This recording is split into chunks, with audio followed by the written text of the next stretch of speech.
Degeneration changes आए वाली, जिसकी वजह से पेन रहता है और स्टिफनेस रहता है मसल को। तो हमने ट्रीटमेंट किया उनका, आज इनका कैरोप्रैक्टिस के पास इनको यहाँ पे इनकी डिस्क स्लिप हुई थी।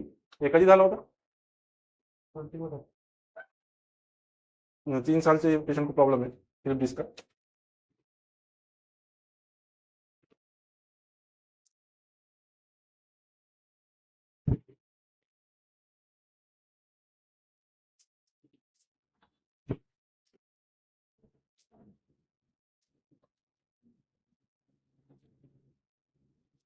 इनको सर्वाइकल का प्रॉब्लम है।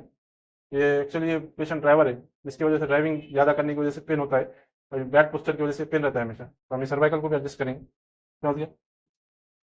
सर्वाइकल स्कैपुला के पास थ्रस्ट दे रहे हैं आ रहे हैं।